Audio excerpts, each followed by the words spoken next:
Crownover's latest book in the Marked Men series came out on April 29th. I've liked this series, especially the book before this one, but not so much this book. I didn't like the female lead, and it's not because she's broken. It was that beyond the brokenness, she was kind of dislikable. And I'm also over new adult books seeming to insinuate that romance can cure mental health issues. My favorite mistake, New Adult by Chelsea Cameron. It's about a guy and a girl who get assigned as roommates in college. This was sweet, and Chelsea Cameron excels at writing dialogue, so I'm a-okay with this book. Losing It by Corma Carmick. A new adult contemporary book. It's about a college student who decides it's time to lose her virginity but backs out at the last second, only to walk into class the next day and find what she thought would be an anonymous one-nighter in her classroom. This was cute. Some of the writing was a little stilted, but this was Cormac Carmick's first book, so I think that will be smoothed over just fine as she continues on in her writing career. It Had to Be You by Jill Chalvis, the 7th book in the Lucky Harbor contemporary romance series. This is a series that got me to like contemporary romance. This one is about a girl accused of a crime she didn't do and the cop on leave who gets sucked into the drama. Cute, pleasant, not my favorite of the series though. Lord of Scoundrels by Loretta Chase, the 3rd book in the historical romance Scoundrels series. This book is really highly rated, but my reaction was more of the, what?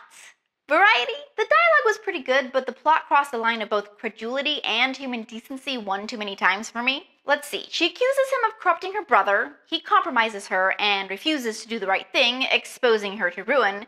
She shoots him, and it just goes downhill from there. This is the 3rd Loretta Chase book I've read that I've really disliked, so I think I may be done with Loretta Chase. More Than a Stranger, a historical romance by Erin Knightley.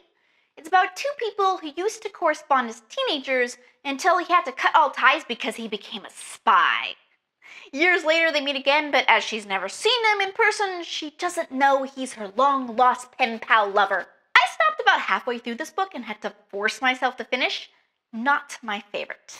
Love and the Single Heiress by Jackie D'Alessandro.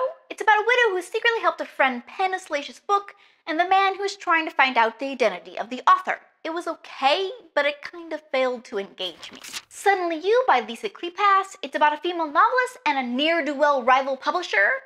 I stopped in the middle of this and had to push myself to finish. This one sat very uncomfortably with me. The male lead was over a line for me. He was a little too domineering. I swear I did like a historical romance book this month, and that book was Don't Look Back by Amanda Quick, the 2nd book in the Lake and March series. Amanda Quick is the first romance writer I ever read. The Lake and March series, while not my favorite of hers, are still solid and quite likable. In this one, partners turned lovers, Lake and March, are on the case once more as an old family friend's new wife turns up dead. It's very cute, except for the dead wife part. Everything else is very cute. I'm kind of on a historical romance slump again. I occasionally hit one that is really good and I'll have a renewed vigor to read a bunch, but most are kind of disappointing me right now. Any suggestions of some good ones that could, well, undepress me about the genre?